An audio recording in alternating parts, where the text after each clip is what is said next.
نحمده ونصلي ونسلم على رسوله الكريم أما بعد وإنه خاتم الأنبياء او رسول الله صلی الله علیه وسلم خاتم الانبیاء آخری نبی ده و امام الاتقیاء او د نیکو خلقو امام ده و سید المرسلین او د ټولو انبیاء کرامو سردار ده و حبیب رب العالمین او د رب العالمین محبوب ده.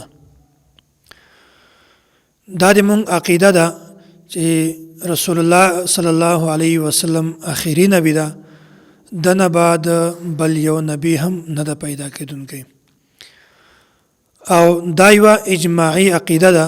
که کوم کس د دې عقیدې ختم نبوت د عقیدې منکر وي، هغه سړی کله هم مسلمان نشي کېدلی، عکس د اسلام د دایرې نه خارج ده. الله تعالی قرآن کریم کې فرمایي ما کان محمد ابا احد من رجالکم ولکن رسول الله و خاتم النبیین. رسول اکرم صلی الله علیه وسلم د الله تعالی رسول ده او د آخری نبی ده. او داسې رسول اکرم صلی الله علیه وسلم فرمایي انا خاتم النبیین لا نبی بعدی، وای زه آخری نبی یم، ما نه بعد بل یو نبی هم نه ده پیدا کېدونکی. اول خو د دې حدیث مفهوم او ترجمه دا په ذهن کې کېنوئ. حدیث الفاظ دا دي انا خاتم النبیین لا نبی بعدی، وای زه آخری نبی یم، ما نه بعد بل یو نبی هم نه ده پیدا کېدونکی. عموما معاشره کې د دې حدیث ترجمه داسې کېږي چې انا خاتم النبیین لا نبی بعدی، زه آخری نبی یم، ما نه بعد بل یو نبی هم ناراضي. که چېرته مونږ د دې حدیث ترجمه داسې وکړو چې زه آخری نبی یم، ما نه بعد بل یو نبی هم ناراضي، بیا په دې وخت کې مرزایان، قادیانان او منکرین ختم نبوت بیا په تاسې باندې دا اشکال کوي، دا پوښتنه د تاسې نه کوي چې آیا حضرت عیسی علیه السلام دا به دوباره دنیا ته راځي او که نه؟ بیا به تاسې د دې جواب ورکوئ چې بالکل به حضرت عیسی علیه السلام دوباره دنیا ته تشریف راوړي. بیا به مرزایان د تاسې نه دا پوښتنه وکړي چې کله حضرت عیسی علیه السلام دوباره دنیا ته تشریف راوړي، آیا دی به نبی وي او که نه؟ بیا به تاسې دا جواب ورکوئ چې بالکل حضرت عیسی علیه السلام به نبی وي. ولې؟ د دلیل په ذهن کې کېنوئ. ځکه چې د دنیا چې کومې عهدې دي دا په الیکشن سره ملاویږي، او نبوت دا د الله تعالی انتخاب ده، انتخاب خداوندی ده، هغه په سلیکشن سره ملاویږي. الیکشن دا په فرش باندې په ځمکه باندې کېږي، او سلیکشن چې کومه ده دا د نبی په اسمانو باندې کېږي، په عرش باندې کېږي. نو الله تعالی چې کله یو نبی ته یوه عهده ورکي، نبوت ورکي، بیا الله تعالی کله هم د یغه نبی نه د نبوت ولا عهده نه لرې کوي، بلکې هغه همیشه نبی وي. او د حضرت عیسی علیه السلام په باره کې مونږ دا عقیده ده چې دی کله دوباره دنیا ته راځي، تشریف راوي، دی به نبی هم وي.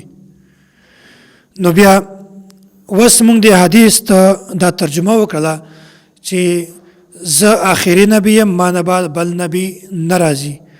بیا مرزایان دا پوښتنه کوي چې حدیث کې تاسې وایي چې ما نه بعد بل نبی نه راځي، او تاسې بیا په دې وخت کې د حضرت عیسی علیه السلام راتلګ ولې منئ، د راتلګ ولې قایلې؟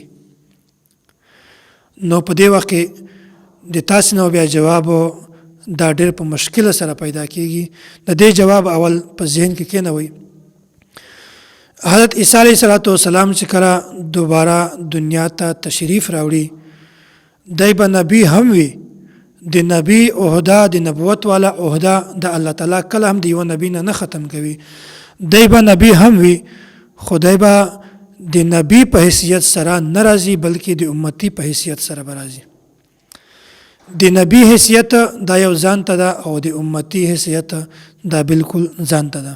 د دې مثال داسې تاسې په ذهن کې کېنوئ چې مثلا ما نن د ماښام لمونځ د تاسې په جومات کې په جمع سره ورکو، بیا څوک هم دا نه وایي چې مونږ د جومات مستقل امام پیرزاده ده، بلکې هر سړی دا وایي چې مونږ د جومات مستقل امام مثلا قاری عمران ده. او که چا تپوس درنه وکړو چې مونږ د جومات مستقل امام بل ده، بیا پیرزاده مو ولې د جمع لمانځه ته مخته کو، ولې هم دی په مسله باندې ودراو؟ یا به ته جواب ورکوي چې د مونږ د جماعت خو مستقل امام بل ده، خو د یو عالم دین په حیثیت سره، د یو ملمه په حیثیت سره مونږ د جمع ته مخته کو. نو بالکل په دغه رنګې حضرت عیسی علیه السلام دا به دوباره دنیا ته تشریف راوړي، خو نبی به هم وي، خو د نبی په حیثیت سره نه، بلکې د امتی په حیثیت سره به د تشریف راوړي. نو نن د ماښام لمونځ ما د تاسې په جومات کې په جمع سره ورکو، او یو دغه دوه حیثیت دي، یو د مستقل امام او یو د مستقل عالم دین. نو ما د جمع لمونځ په دې وجه نه ده درکړی چې زه مستقل د تاسې امام یم، بلکې په دې وجه زه جمع لمانځه ته مخته کړی یم چې زه مستقل عالم دین یم. نو مستقل امام د یو ځان ته بیل حیثیت ته، او مستقل عالم دین د یو ځان ته او بیل حیثیت ته. دغه رنګې حضرت عیسی علیه السلام دا مونږ منو چې نبی ده، او چې کله دی دوباره دنیا ته تشریف راوړي نو نبی به هم وي، خو د نبی په حیثیت سره به نه وي، بلکې د یو امتی په حیثیت سره به وي. نو بیا به مرزایان د تاسې نه بل سوال وکړي چې کله حضرت عیسی علیه السلام دوباره دنیا ته تشریف راوړي د امتی په حیثیت سره، آیا د نبی د نبوت حیثیت دا به وي او که نه؟ تاسې به جواب ورکړئ چې بالکل د نبی چې کوم حیثیت ته هغه به برقرار وي، نبی به وي، د نبوت عهده د ده نه کله هم نشي ختمېدلی. نو بیا به دی د تا نه دا سوال وکړي چې وس تاسو د حدیث دا ترجمه وکړه چې زه آخري نبی یم، ما نه بعد بل نوی نبی نه راځي.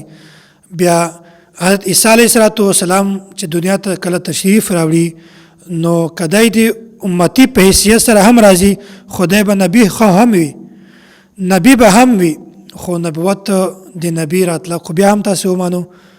بیا په داسې وخت کې د تاسې نه بالکل جواب نه جوړیږي. بیا په هغه وخت کې دیخوا منډې وایي چې زه د یوه عالم نه، د یو مفتی نه تپوس کوم، بیا به زه تا ته جواب درکم. نو دا خبره په ذهن کې کېنوئ چې د حدیث ترجمه دا په دې طریقه باندې کوئ. صحیح ترجمه چې کومه ده په دې طریقه ده، په دې طریقه باندې چې کله موږ د دې حدیث ترجمه کوو، بیا کله هم یو مرزایی قادیانی یو هم منکر ختم نبوت په دې باندې اشکال نشي کولی.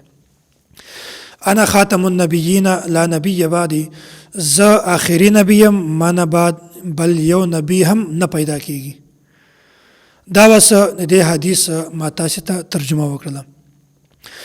مطلقاً حدیث انا خاتم النبیین لا نبی بعدی، زه آخري نبی یم، ما نه بعد بل نبی نشته، دا د حدیث د الفاظو ترجمه ده. ما نه بعد بل نبی ناراضي، ما نه بعد بل نوی نبی نه پیدا کیږي، دا ترجمه د حدیث په الفاظو کې نشته، بلکې دا د علماء کرامو کار ده چې هغه محذوف او تشریح باسي.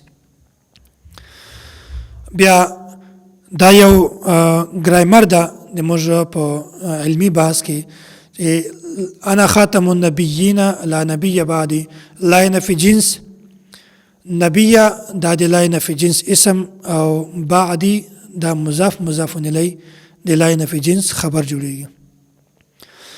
نو وس بعدی دا مضاف الی ده، دا همیشه د یو محذوف متعلق جوړیږي. محذوف عموما خلق ثابتون د محذوف را باسي، او بهترینه خبره دا که چیرته د دې محذوف ثابتون را باسي، بیا په دې باندې مرزایان تاسې باندې اشکالات کوي. او که چیرته د دې محذوف موجود دا را باسي، بیا مرزایان کله هم په تاسې باندې اشکال نشي کولی. که چیرته د دې محذوف ثابتون را باسي، بیا د دې حدیث ترجمه دا ده چې زه آخري نبی یم ما نه بعد بل یو نبی هم نه راځي. بیا په دې وخت کې په تاسو باندې اشکالات راځي د قادیانانو تر طرفه نه، او که چېرته د دې محذوف موجود راوباسي بیا د دې ترجمه دا کېږي انا خاتم النبیین لا نبی بعدي، زه آخري نبی یم ما نه بعد بل یو نبی هم نه پیدا کېږي. ځکه چې حضرت عیسی علیه السلام دا پیدا کېږي نه بلکې دوباره د اسمانو نه را نازلېږي، او کوم چې مرزا غلام احمد قادیانی و دغه پیدا شوی و را نازل شوی نه و، ځکه موږ حضرت عیسی علیه السلام منو او مرزا غلام احمد قادیانی دا نه منو. او بله خبره ده چې دا کومه موږ ترجمه وکړله چې ما نه بعد بل یو نبی هم نه پیدا کېږي، دا صحیح ترجمه ده. د دې ترجمه کولو فایده څه ده؟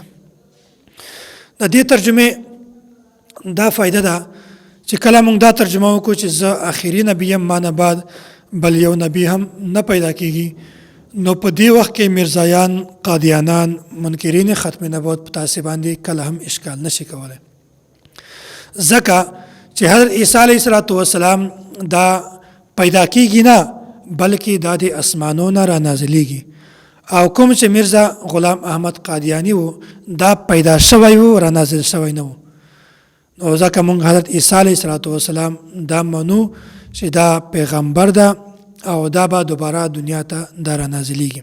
نو پر رسول الله صلی الله علیه وسلم نه مخکې اسمانو ته تلګ او بیا پر نبی کریم صلی الله علیه وسلم نه بعد د اسمانو نه را نازلېدل دا یو بله خبره ده، او رسول الله صلی الله علیه وسلم نه بعد د یو کس پیدا کېدل دا بله خبره ده.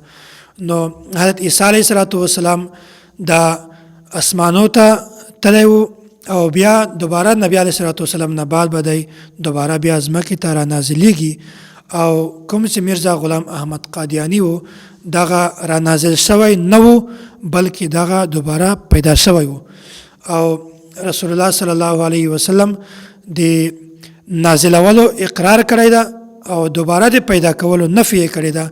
نو ځکه موږ حضرت عیسی علیه السلام دا منو چې دا به دوباره را نازلېږي، او مرزا غلام احمد قادیانی دا موږ نه منو ځکه چې دا پیدا شوی و. نو د دې حدیث صحیح ترجمه هلته جوړیږي چې کله د دې محذوف تاسې موجود راوباسئ چې انا خاتم النبیین لا نبی بعدي، زه آخري نبی یم ما نه بعد بل یو نبی هم نه پیدا کېږي. الله تعالی دې موږ تاسو ته د دې عقیدې سمجھ را نصیب کړي.